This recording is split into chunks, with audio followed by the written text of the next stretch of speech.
Satu, embel-embel ini Forum Diaspora Indonesia. Kedua, juga banyak tokoh-tokoh kritis yang hadir di sini. Dan ini pasti diduga ini ada kekuatan besar di belakangnya yang ingin membungkam gitu. Jangan sampai kemudian isu-isu yang ada di dalam negeri itu kemudian menyebar ke seluruh dunia. Saya kira ini cara berpikir yang primitif ya.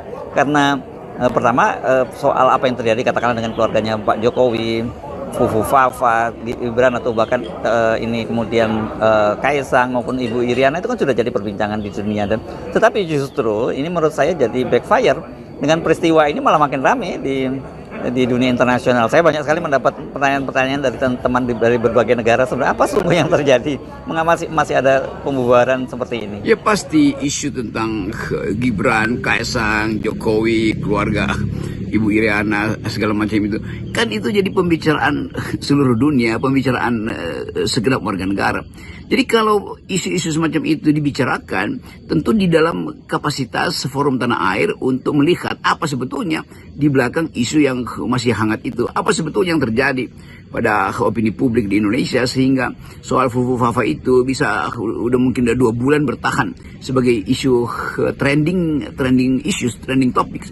Jadi kita mau kaji itu supaya kita mengerti bahwa apakah soal-soal semacam kritik pada Presiden Jokowi itu yang melibatkan keluarganya itu direkayasa oleh orang dalam atau orang dalam bekerja sama dengan orang luar, atau betul-betul spontanitas dari netizen yang menginginkan keterbukaan informasi dan menginginkan supaya Indonesia bersih dari dinasti, bersih dari cawe-cawe, bersih dari money laundering. Kan itu kan inti pikiran dari kritik publik. Jadi sangat bagus misalnya kalau ada komponen, sebut aja komponen di dalam masyarakat kita yang tidak menghendaki forum tanah air mengevaluasi politik Indonesia, maka bikin evaluasi tandingan untuk menunjukkan bahwa Jokowi berprestasi, bahwa Jokowi memanfaatkan APBN untuk kepentingan rakyat, bahwa Jokowi melempar-lempar hadiah itu dari dalam mobil itu untuk menghormati mereka yang tidak bisa mendekat pada mobil. Kan gampang aja kan bikin counter discourse. Demikian juga lembaga-lembaga survei nanti akan senang bahwa oh ternyata Pak Jokowi masih dielulukan oleh rakyat tuh. Jadi lakukan sesuatu di dalam kapasitas kontra argumen, kontra isu itu, bukan dengan merusak, bukan dengan menghalangi orang berdiskusi, bukan dengan marah-marah lalu semacam bikin kekacauan itu. Pak polisi tentu sudah mencatat itu karena video pasti sudah beredar. Jadi sekali lagi kita mau dapat keintiman di dalam berwarga negara dengan saling menghormati pikiran. Kami menghormati, saya terutama menghormati mereka yang memuji Jokowi, mereka yang menjilat pun saya hormati karena itu adalah cara mereka untuk mendekatkan diri dengan kekuasaan. Ya saya hargai poin mereka. Saya nggak pernah protes pada mereka yang bikin seminar lalu memuji-muji Jokowi, silahkan aja. Tapi saya juga ingin supaya mereka yang menginginkan cara berpikir lain, yaitu tidak memuji-muji, memberi kritik, memberi evaluasi, jangan dihalangi juga. Kan begitu fairness dalam demokrasi. Jadi kelihatannya kita harus belajar banyak bahwa negeri ini selama 9 tahun, selama 10 tahun Pak Jokowi itu gagal untuk menghidupkan keakraban warga negara dalam memperkelahikan pikiran. Pikiran itu memang harus diperkelahikan supaya makin lama dia makin halus, makin tajam. Bukan dengan menghalangi orang berpikir, apalagi mengusir orang yang sedang berdiskusi. Ya, Bung Rocky sebagai pendiri Forum Tanah Air, Anda perlu dijelaskan lah ya. Apa sebenarnya Forum Tanah Air ini? Ini aneh banget ini ya, sampai saya juga terheran-heran ada acara semacam ini dan kemudian tiba-tiba ada preman dibiarkan masuk, dan kita tahu lah preman itu nggak berdiri sendiri lah, pasti ada yang men-using mereka seperti itu ya. Dan kalau kemudian mereka bisa leluasa masuk ke ruangan, ini juga jadi timbul pertanyaan, di luar banyak polisi, di dalam juga ada keamanan hotel gitu. Jadi saya jelaskan sekali lagi, Forum Tanah Air itu adalah community of thought, paguyuban komunitas yang isinya adalah pertukaran pikiran, gagasan tuh. Dia ada di seluruh dunia tuh. Banyak mereka tidak, dia nggak punya masa. Ini Forum Tanah Air ini jaringan pikiran. Jadi siapapun yang punya ide, silakan berdebat, silakan masuk, ajukan pikiran.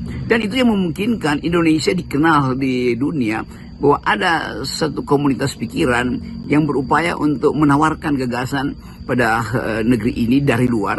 Dan biasanya kalau gagasan datang dari luar, itu artinya ada jarak sebetulnya, sehingga lebih objektif tuh melihat Indonesia. Jadi Forum Tanah Air, saya ikut mendirikan forum itu di 2018 sampai 2019, lalu dia tumbuh menjadi jaringan pemikiran di dunia. Aktivis-aktivisnya ya mereka yang udah berkarir, ada yang udah 20-30 tahun tinggal di Amerika, ada yang betul-betul jadi scholar, ada yang aktivis yang mungkin dari zaman Orde Baru bahkan, lalu pindah karena dikejar-kejar oleh Intel. Kan semua itu kan satu kesepakatan kita untuk menghargai pikiran yang berbeda tuh. Dan mereka banyak juga yang mahasiswa yang terlibat, yang begitu dapat beasiswa pergi sekolah ke Eropa, lalu mengetahui ada forum semacam Forum Tanah Air, lalu bergabung di situ. Tapi bergabung di tingkat konsep pikiran, bukan bergabung secara massa tuh. Nggak mungkin ada Forum Tanah Air yang tersebar di seluruh dunia terus mengumpulkan massa. Itu mau ngapain ngumpul-ngumpul massa? Jadi tetap ini adalah organisasi untuk menuntun Indonesia menemukan kembali jati dirinya di dalam pikiran itu. Karena sering saya terangkan bahwa negeri ini didirikan dengan pikiran yang bermutu tuh, kemampuan Bung Karno untuk menghidupkan harapan melalui gagasan-gagasan yang dia kumpulkan dari seluruh dunia, jadilah dia Pancasila, lalu kemampuan Muhammad Hatta untuk mendalilkan bahwa negeri ini harus dihidupkan secara sosialistis, karena itu ide keadilan sosial harus diutamakan melalui sistem koperasi, macam-macam ide yang tumbuh di dalam perdebatan sejarah perdebatan intelektual kita. Kenapa tiba-tiba justru di hari-hari terakhir Pak Jokowi perdebatan intelektual itu dihalangi? Kan itu pertanyaan publik tuh. Tapi oke, itu sudah terjadi. Silahkan publik menilai bagaimana di era Pak Jokowi itu sewa menyewa